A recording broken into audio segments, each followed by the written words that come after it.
मुझे जब पता चला मेरी 45 साल की बीवी किसी अपने पुराने दोस्त से इश्क लड़ा रही है, और यह बात मुझे मेरी मुंह बोली बेटी ने बताई है, जब उसकी और मेरी शादी को केवल 6 महीने हुए हैं।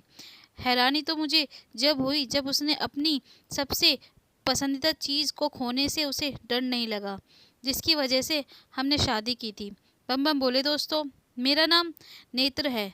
मैं एक बहुत ट्रेडिशनल फैमिली से था, जहाँ हर चीज़ें बहुत कायदे और नियम से होती थी। पर मुझे तो बचपन से ही एक लड़की से प्यार हो गया था, वह भी मेरी मौसी की लड़की से, और ये हमारे ट्रेडिशनल के खिलाफ था। पर क्या करूं, प्यार में कुछ दिखता ही कहाँ है।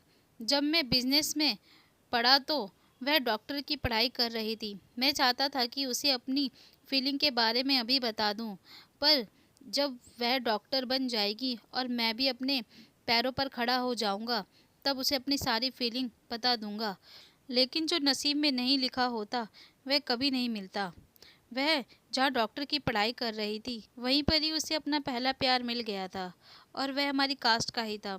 मैं तो यह सब कायदे नियम नहीं मानता था, पर सच तो यह था कि मेरी और सोनल की शादी के लिए कोई जल्दी से राजी नहीं होता। इधर सोनल को जब अपनी पसंद मिल गई, उस वक्त मैंने काफ़ी देर कर दी थी। जब उसकी सगाई हो रही थी तो मैं उस दिन ही अदर कंट्री में चला गया, ताकि उससे दूर रहकर अपने आप को संभाल सकूं। मैं वहाँ पर सोनल को भूलना भूलना भूल चुका था। तभी वहाँ पर मेरे पास एक कॉल आया। मेरी बहन और जीजू का एक्सीडेंट हो गया था। वह दोनों अब इस दुनिया में नहीं रहे थे। दो बच्चे थे, एक 5 साल की लड़की थी और एक लड़का था, पर बड़ा था। मैं ये खबर सुनकर रुक नहीं पाया और फौरन घर आ गया।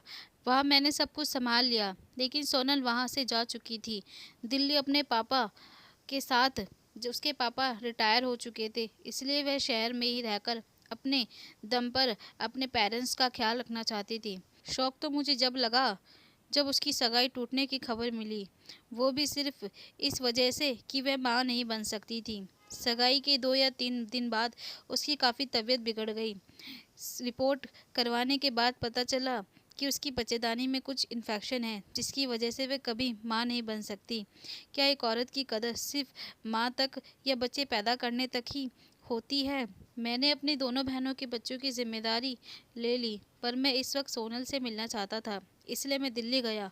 वहाँ पर सोनल से मिलकर मुझे बहुत खुशी हुई, पर सबसे ज़्यादा खुशी इस बात की थी कि उसने शादी कर ली थी। उसका पति एक बहुत बड़ा बिजनेसमैन था। उसकी पत्नी उसे छोड़कर जा चुकी थी। उसके पहले से ही 2 बच्चे थे। उसकी लड़की सोनल को माँ कहने लगी थी। जब सबने देखा कि सोनल एक सही लड़की है, तो दोनों की शादी करवा दी गई। उन दोनों ने शादी केवल अपने बच्चों के लिए की थी, पर फिर भी सोनल को इतना खुश देखकर मुझे तसल्ली थी कि सोनल को एक सही जीवन साथी मिला है। वहीं पर ही मेरी मुलाकात रिशा से हुई। पहले मैं नहीं जानता था कि वह सोनल की पति की पहली पत्नी है, और वो भी किसी और के साथ में थी, किसी और के साथ बिना शादी के रह रही थी। उसने अपने बच्चों को केवल पैसों के लिए छोड़ दिया था। वह जिसके साथ रह रही थी वह भी एक गलत इंसान था। वह उसकी ज़रूरत के हिसाब से रह रहा था। खैर मुझे क्या था, मैं तो सोनल से मिलकर अपने काम के लिए वापस बच्चों के साथ अदर कंट्री में आ गया। मैंने खुद से ही दोनों बच्चों की परवरिश की और उन्हें काबिल बनाया। लड़का तो मेरे पास नहीं रहता था, जो मुझसे बहुत प्यार करती थी। वह हमेशा मेरी ही चिंता में लगी रहती थी। उसे मेरी दी गई कुर्बानी की अहमियत थी। वह जानती थी कि उन दोनों को संभालने के लिए मैंने अभी तक शादी नहीं की थी। वह हर बार पहली कहती, पापा आप शादी कर लो, मुझे एक माँ की ज़रूरत है। पर मैं जानता था कि वो केवल मेरे लिए पत्नी चाहती थी। मैं 50 साल का हो गया था, और सोनल भी मुझे बहुत समय से भारत बुला रही थी, लेकिन मैं जाना नहीं चाहता था। पर इस बार खुद को जाने से रोक नहीं पाया। उसने सैली के लिए एक लड़का बताया था। मैं खुद तो शादी नहीं करना चाहता था, लेकिन जो जिम्मेदारी मैंने ली थी उसे अब पूरा करने का समय आ गया था। मैं सैली को लेकर सोनल के पास पहुंच गया। वहाँ मैंने जब उस लड़के को देखा, वह लड़का एक चौर था।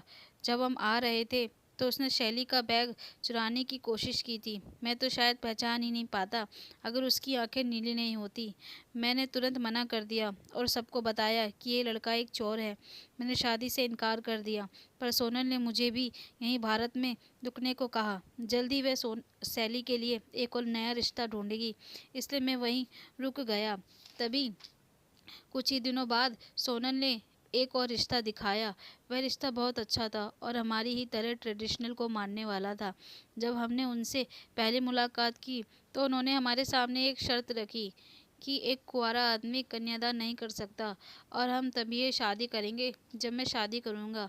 मैं रिश्ता हाथ से जाने नहीं देना चाहता था, इसलिए मैंने सोनल से अपनी शादी जल्द से जल्द करवाने को कहा। वही लिशा जो सोनल और उसके पति के बच्चे की एक सेरोगेसी मदर थी, उसने उन दिनों के लिए बहुत कुछ किया था। दरअसल जो ऋषा के साथ रह रहा था उसने ऋषा को धोखा दिया था। वह पूरी तरह से टूट चुकी थी।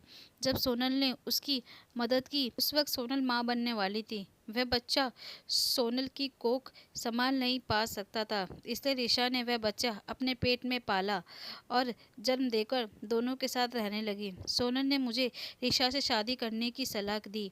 वह अपना कर्जा उतारना चाहती थी और मुझे भी ऋषा से कोई प्रॉब्लम नहीं थी। मैंने 3 बच्चों की माँ से शादी की थी। मैं खुद 50 साल का था।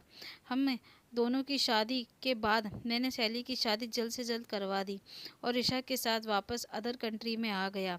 पर ऋषा अपनी बेटी को भी हमारे साथ लाई थी। अभी तक वह काफ़ी छोटी थी, इसलिए सोलन ने उसे ऋषा को कुछ समय के लिए रहने के लिए छोड़ दिया था।